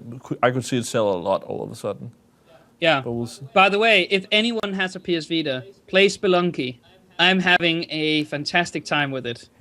All right, I will take a note and get to Do that. It's very cheap. That and Terraria is really I was going good. to say, how releases. about Terraria? But yeah. Yeah, those two as sort of extensions of another is really amazing, and it's like 100 kroners or $15 a piece. Yeah. So it's really good. All right, cool. Thanks for joining us, Yeah. Magnus, and good luck No with problem. the exams. Thank you. I'll see you soon. See ya. Yeah, see ya. Bye. All right, I let's just realized that I actually have another prediction. Okay. I've forgotten all about it. All right. Let's see. And that is that Nintendo is going mobile. So do you want to swap that out with any of the other ones? Can I just pick No, no, because then you can get more points. Okay. Oh yeah. Okay. True. So let's recap all the predictions from different people. We'll start with you. You had Uncharted 4 released 2014. You had Extreme Sport, and Extreme Sport games will be released for next gen. That's Skate or Tony Hawk. Yeah, so like a skateboard or a snowboarding game. Actually, just a skateboarding game. I think. Skateboarding game, okay. SSX would be gorgeous to have there, but I don't think it's gonna happen. But All right, you're limiting yourself a little bit now. I am. I know. All right, and your third prediction is Jurassic World game announced for next gen. Then I would rather swap that one because I wouldn't really care much about the Jurassic World All right, game, so to be honest. instead you're saying... I think Nintendo is finally going to change the stance, and they're not going to put out full-blown Nintendo games on mobiles, but they are definitely going to do something that is pretty close to like giving away 2 or 3 stages of Mario World or something like that, and then asking you to continue on the Wii U, but actually doing stuff like that, doing some of the retro games on mobiles to introduce it. I think it's highly likely that they're going to try this. So we'll see an official Nintendo release on iOS and Android, or just iOS? No, I think on both. Okay, I like that. That's I mean, I think that would be cool, and I could see that happening within some time. I'm the only thing I'm wondering with this is 3DS seems to be their strongest. Exactly, But I could see the way you say it with the T's for the full games. I could see that happening. They're just saying, hey, you can play just a bit like they're doing with the retro remakes at the moment. The Nintendo Entertainment System remix. Yeah. I could see them doing that on mobile and saying, hey, now you've had a taste of some craziness with the Nintendo trademark and brand on it. Why not go and play on a real console? And I think it would be a smart move from them. And doing it this way wouldn't be considered a sellout, because if you want the full experience, if you wanted a real Nintendo game, you still had to go to their consoles to get it. So I mean, I think it would make sense. I agree. I don't think you're gonna get points for it, but it makes sense. We'll see. Mike's predictions was Fallout 4 announced, Steam machines released, and he says no announcement of Half-Life 3.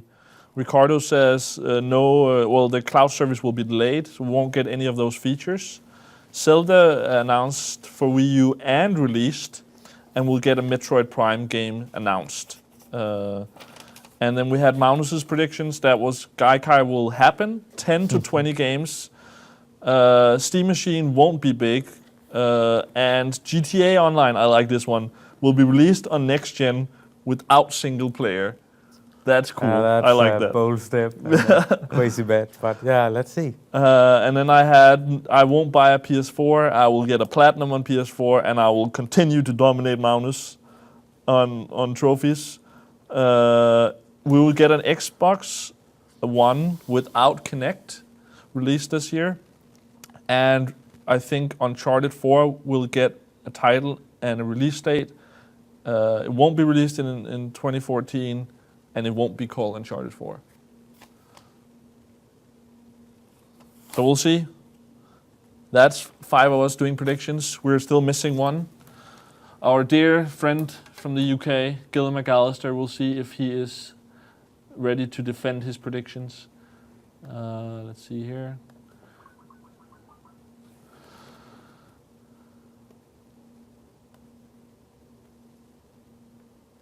Gillen McAllister is the editor-in-chief of Gamereactor UK, of course. He has been joining us a couple of times before. Gillen, Hello? you sexy Irishman, are you there? I am here. For some reason, I'm not getting any video, though. No. Well, we turned our camera off. Wait 2 seconds. Yay, there he is. Hey! We can see you, I and you always can't like see us, these. just the way I want it. I always like to tease, and I always like to deliver. That's what I'm here for. All right, Gillen. Well, first off, happy holidays to you too. Did you have a nice Christmas break? Happy New Year to you guys in the studio. Yes, I had a delightfully relaxed experience over the last few weeks, and I hate being back at this desk, but it's always a delight to talk to you guys. So, 50-50. Any great Christmas presents? Just myself to the world. Oh, wow. You're just the That's gift that fair. keeps on giving. That's the present that gives all year round, I went out amongst my followers, amongst my peeps, brought my presents, brought my ability to make jokes and generally be cool. And they enjoyed it, and they were very happy. And, they kept saying, how can we miss you if you just won't go away? But I said, no. You need more of me. Now, on the serious fact, cool Christmas presents actually segues nicely into one of my top things of 2013. Perfect. Let's hear it. Not that we're here, just here. This little fella. I'm not too sure where the lighting's quite Hey. right. The PS Vita. Yeah. Nick is very, very. I'm sure Nick is very, very happy. I for think me us joining. three are basically the main members of the Vita fan club. I have been completely blown away by it. It's the crazy thing where I've always, prior to this, handed off any of the Vita stuff to Mike or Bengt, because those two guys have had the console for the last couple of years. And after numerous months of friends of mine singing its praises, and one ridiculous weekend where I couldn't track down an Xbox One before Christmas, I decided to plunk my money into this little beast. And I have to say, it's been an absolute delight since day one, because it is obviously the really classic PS1 games. I can replay on this. I can delve into the indie scene with a lot of quality titles there that I haven't yet experienced. And obviously there's the games that are exclusive to the format, like Tearaway and Yeah, I such. love They're Tearaway. just amazing. I tore through Tearaway over the Christmas holidays. That's why I spent most of my holidays was horizontal, quality street on one side, drink on the other, and the Vita there playing. By Did the you way, finally Mike- get to play Gravity Rush? I'm just... Yeah. Oh yeah, I love cutting games.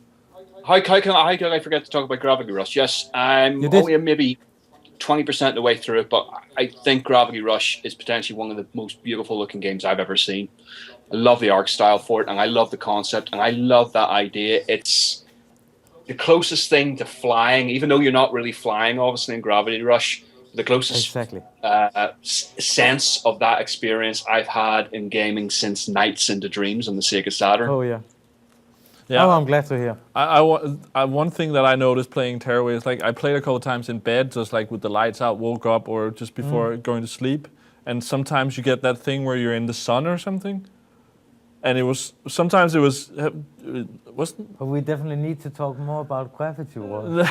But then I would like see my own face in the dark, like in that sun, and I was just like, oh, like go away! I don't want to look at myself. I thought that was like I was really shocked sometimes to see myself. I finished the game. No spoilers for anybody that has yet to finish it. Obviously, there is that element where your face does appear as the sun, like you said. That grows, so to speak, towards the end of the game. So your face appears a lot more towards the game's climax and in very odd ways. But I got to the end of the game while I was sitting in the bath. So I was sitting in the bath working away, and suddenly my face and, well, let's just say most of me appeared on screen, and I was just suddenly like, please don't take a photograph. Auto upload to Facebook or something. People do not need to see this. They bring up their turkey dinner if they see my naked torso appear in Tearaway or PSN. But thankfully it didn't. But great game, yes. All right. Any other highlights for 2013? You know what? I'm sure it's been covered in the show already, but launches of the next-gen consoles, less so the actual launches themselves, more about the excitement they brought to the industry. We were stagnating for the last few years, despite 2013 being an extremely strong 12 months for current-gen, last-gen games. I mean, fantastic range of titles that came out over the last year.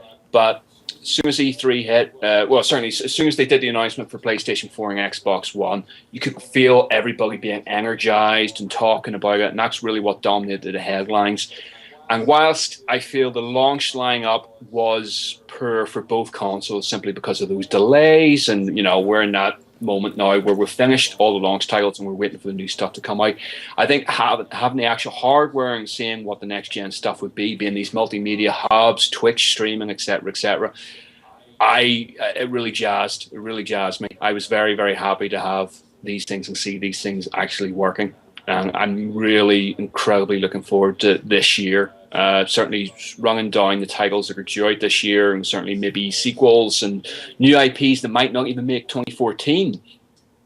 Incredibly exciting and glad, and I think the industry has been waiting for this far too long. It's also nice that now they're out and we can stop having all those talks about, will this be in the machine and how strong is this? It'll just be like, let's just get some games and give new machines to the developers, and let's just do that instead.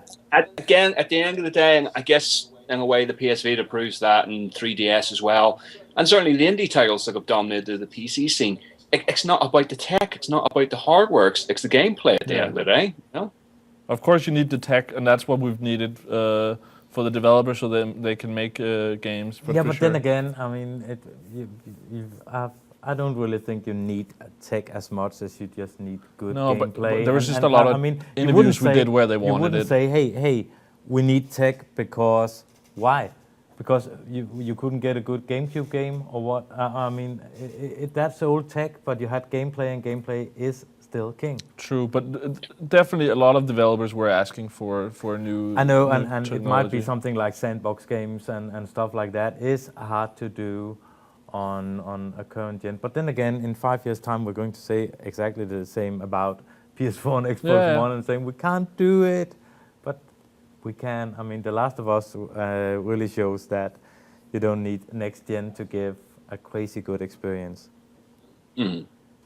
Takes a while for developers to get their head around what the technology can do. That really makes me think, if you look, I mean, we did the streams with launch games for PS3 and Xbox 360, saw those games compared to The Last of Us and those games we're getting here at the end.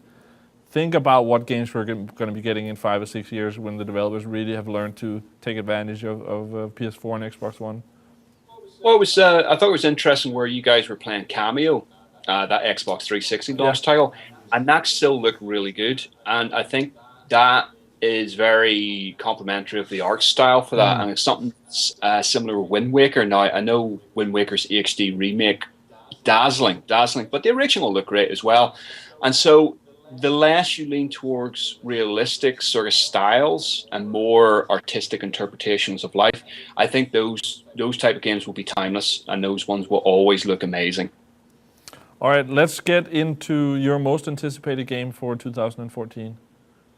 Well, in complete contrast to me saying about it's only gameplay that matters, mine is The Witcher 3. And that's the reason I'm looking forward to that the most out of everything that's out there is for a number of reasons. Primarily, whilst 2014 may be dominated, and certainly discussion for next-gen titles is dominated by multiplayer and segmenting the multiplayer online experience, The Witcher 3 is granting me a rich single-player campaign, and I do not need to play with anyone else bar myself. I can sit in my pants, not be online, hopefully, and just immerse myself in that world. And it's filling the gap that a single-player Elder Scrolls game would give us. Now, I'm sure there's people I'm sure there's people still clocking through Skyrim. We've got Elder Scrolls Online, admittedly, so that's we're touching base there. But for a single-player, massive RPG, I think The Witcher is going to be fantastic. And in a world and an era where we're seeing publishers basically divide off particular chunks of gameplay to release as post-launch DLC, I don't think CD Projekt will let that happen with The Witcher. There might be, and there probably will be, post-launch DLC for that, but it'll never feel like it's been cut out of the main quest. You will get a substantial, let's say, 20 to 40 hour quest line with massive amounts of side quests that they've turned around and said, nothing will ever feel like a side quest. You will have smaller quests, but everything will feel as epic and as rich as each other. I like that nothing will feel like a side quest. Mm. I think that's their quality. Yeah.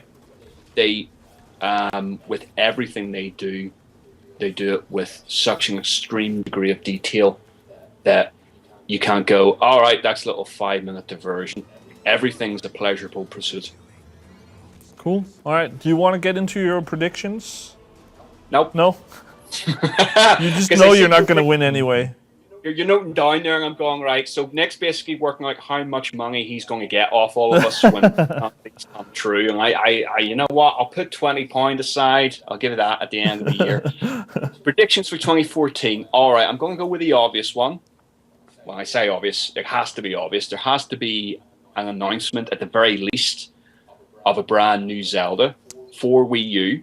All right. At E3, I'm going to say. At E3. At E3, yes. And this will, as with every Zelda before it, divide the nation as to whether it looks any good, whether they're continuing with the series tradition, and if they are, they're probably doing a bad job of it, or they're trying something new. In which case, they're doing an even worse job of it because they're not keeping with tradition.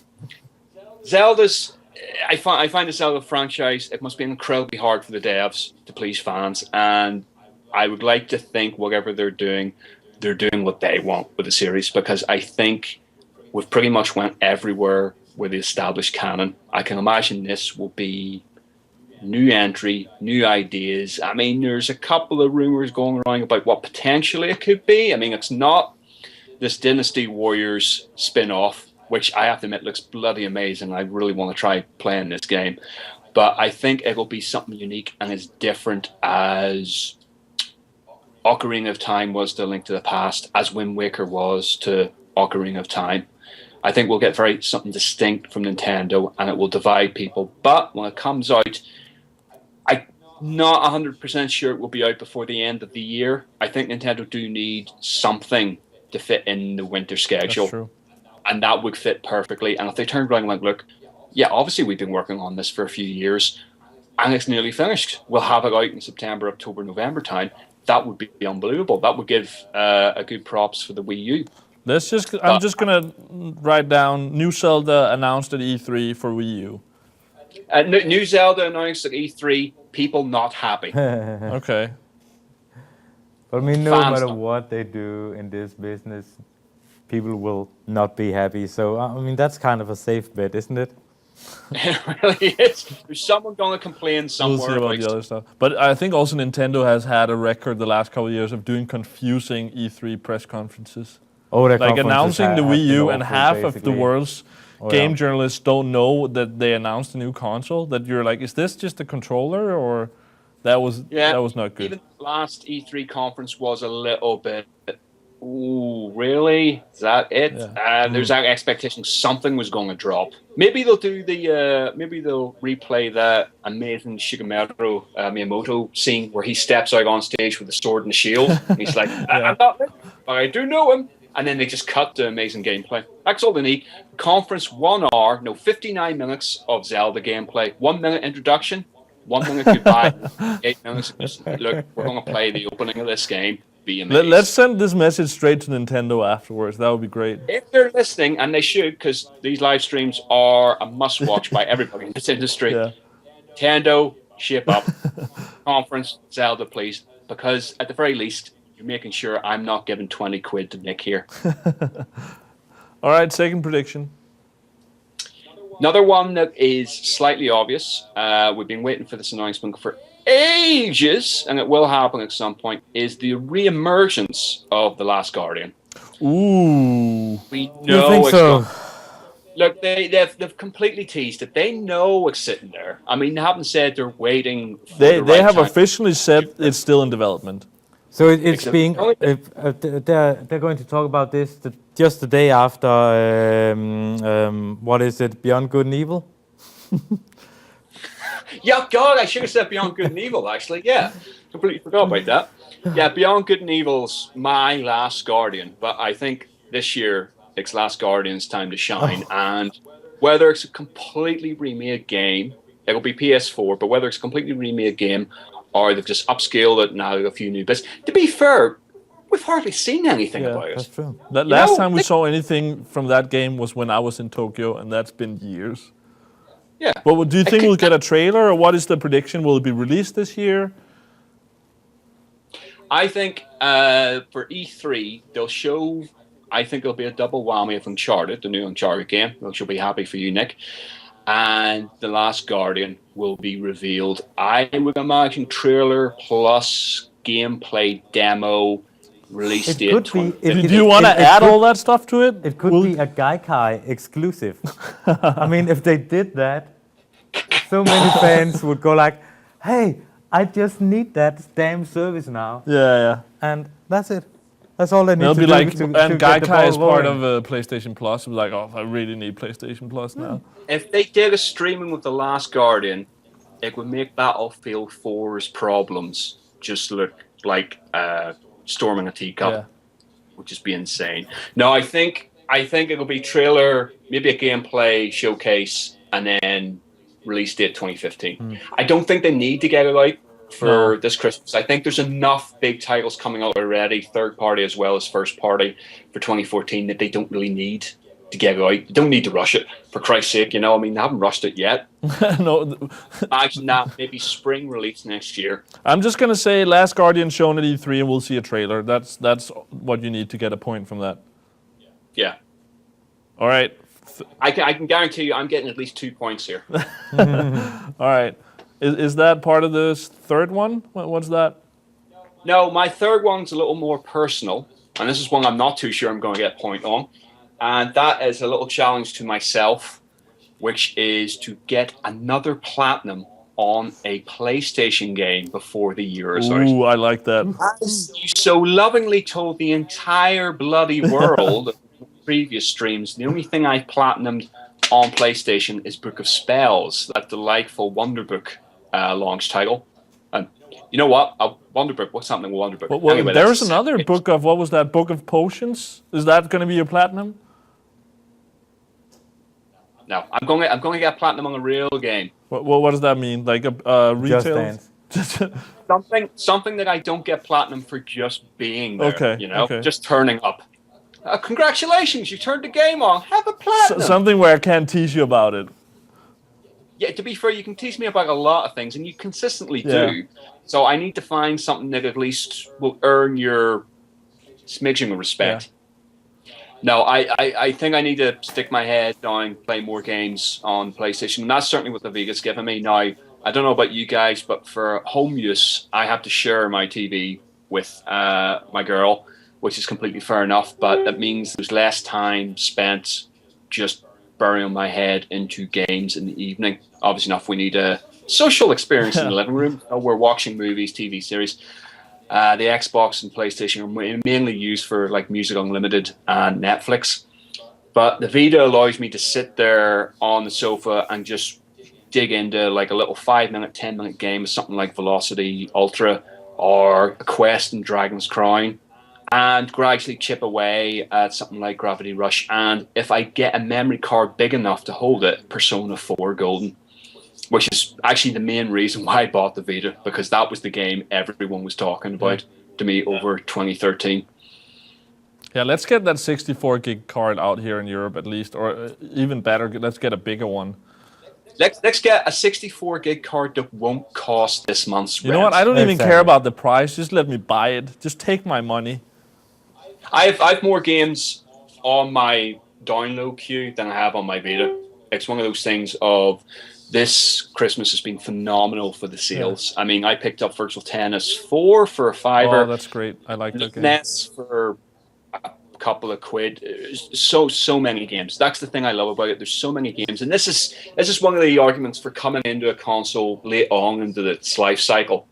I mean, we've all picked up PS4, Xbox One, and like I said earlier on, we're waiting for games now. It's a games drought of Christmas and New Year's. We're waiting for the new stuff to kick in. Pick up a games console, be it Vita, 3DS, whatnot. There's a ton of games, you know. I think it's funny that people keep saying that. Well, at least have in the past said there's not enough games on the Vita, and as you said, there's too many. I've actually had to delete games that I haven't played yet. Like I have the biggest card you can get in Europe, and I think I could fill it up 3 times with games. Yeah. And it's a great thing. It's a great thing about it where it is a crossroads between indie, retro, and current gen gaming. Yeah. And you can use it as a PS4 remote play controller. Boom. It's the best of all worlds. And I know there's that sort of discussion, that argument about, well, a lot of the indie titles, you can get them, say, free on the PC, or they've been out in the PC for like a while. I have a Mac. My indie list is fairly limited. And I sit in front of the desk here 9 to 5. I'd like to step away from the desk if I can during the evenings. And the Vita allows me to do that, does that on the train, public transport, sitting in the bath, like I've said. Yeah. It doesn't matter where I am. And just traveling in general, like we do, lucky enough to do in our job, that we get to go on trips. It's really great to be able to play both indie games, but also play like some proper, that they could be a PS3 game you get to play on the go. Well, that's it. I mean, Lee knows this because Lee and I both really celebrate the iOS stuff, the iOS games, and as much as he is, I really loved using the iPhone and the iPad, and simply it was because of the convenience of it as well, where I could have this thing in my pocket, whip it out at any point, play a quick game on it while I'm waiting on a flight or something like that. The Vita grants me what I was looking for, which is, and no disrespect to the iOS, but the classic style of game that I'm used to, which is dual sticks, multiple buttons. I'm not having to say downgrade the experience. Again, no disrespect to iOS, because some of the games that use touchscreen, phenomenally done. But I miss that sort of input. I mean, even just looking at a platforming experience. I mean, it's unless you want to play something like a Rayman Jungle Run or something like that on iOS. I mean, you really want a physical controller for stuff like that. Yeah, but it's also just of great touch. Also, just out, going on a trip. But having two analog sticks and just being able to do this makes wonders for stuff like what is my favorite? That space mutant blob attack. I can never remember the enormously long title, but I mean that platforming game I absolutely love. Do you remember that title? Yeah. Mutant I don't remember the title. Mutant blob attacks. But Gillen, I help me out. Everybody's now going to Wikipedia. Anybody watching this, going, but yes. But it's also when we go on trips. Mutant tales from space. Mutant blob attack. If I play on my phone on a plane trip, then when I get to Los Angeles or San Francisco, wherever I'm going, I'm out of battery. It's also nice to have another device. It's nice to have a backup. Yeah. Oh, there's the other thing as well. I really like the fact that it's the shared ecosystem. Yeah. The trophies are added to your profile, which is shared across the Vita, the PS3, and PS4. I'm on my Vita. Someone comes online, the PS3 or whatnot, it flags up. It says your friends are now online. You can send messages and stuff. I really like that. I mean, that's one problem I feel that Nintendo have with 3DS and the Nintendo Wii U aren't really shared profile. Yeah. And also another thing, like I bought Flower whenever it came out years ago. I just got it for free on PS4 and for free on Vita. That whole cross-buy thing is amazing. Yeah. And the cross-buy and the PS Plus, I think I did the similar thing with you. Picked up PS Plus, and then just over the course of a year, anytime new games flagged up, just downloaded them and had them stored. Yeah, you don't even download, just go the whole buy for free thing, and then they're added to your account, and then you can download them anytime. That's really great. I recommend that to anybody out there. get PS Plus and just, even though you don't have a PS4 or Vita, remember to buy the free games, and then you'll have them when you have the machine. And you'll have a huge catalog. Yeah, that's true. A huge catalog you won't be able to fit on the machine. Yeah. Oh yeah. But then you've got plenty of choice at least, and you wouldn't have to pay again. Yeah. To actually play the games. Yeah. All right, Gillen, any last comments before we say goodbye? Hello, good night, Vigesen. I hope everybody's okay out there and having a wonderful 2014. And I hope you stick with us, basically, with the live streams, and certainly keep up to date in game. This is me doing the plug that you should be doing at the end of the show, really. Yeah, but that's good, then I don't have to do it. All right, okay. Well, obviously, keep tuned into Gamereactor for all your gaming news, previews, and reviews, as well as the best interviews, be they video or text. And also, remember to follow us on Twitter, on Facebook, and you can pick us up every month with an iPad edition. It's absolutely free from the iTunes Store, as well as keep an eye out for the physical print magazine that appears across various retailers nationwide and certainly across other branches and other territories. Go to your local Gamereactor site and check Store Locator to find out where your nearest branch is, or you can get a subscription and get it sent direct to your door. See, that's so great. I mean, we're just sitting here and you're just doing that. This is amazing. I think we're just. Oh, you forgot to mention Android. Gamereactor Live is on the Android app, and you can just press the little tiny live button and watch it there as well. Yeah. And smart TVs as well.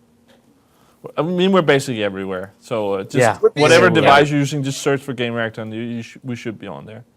You will find us, and we will find you, and we will give you wondrous gaming news and adventures. Yeah. All right, thanks for joining us, Gillen. Oh, one last comment. Yeah. Put your bloody shoes on. No, I won't. See you, folks. See ya. All right, I think it's actually time to do the wrap up. Exactly, and Gillen just did. Gillen just did, so yeah. So yeah, just as Gillen said, check us out everywhere. We'll be back. We're continuing this marathon. I guess we had a little break in the marathon now, but every day, 4 till 6, we're going to continue with Gamereactor Live. Check the site, it'll be what games we're playing, but we're going to do a lot of next-gen games, of course. And let us know what games you want to see, and we'll try to grant you your wish. Exactly. That's what we do here. Oh yes. Of course, competitions and all that stuff will happen in the future, and we'll take a look at these at the end of the year and see who did best. Thanks for joining us, and we'll see you guys tomorrow. Bye.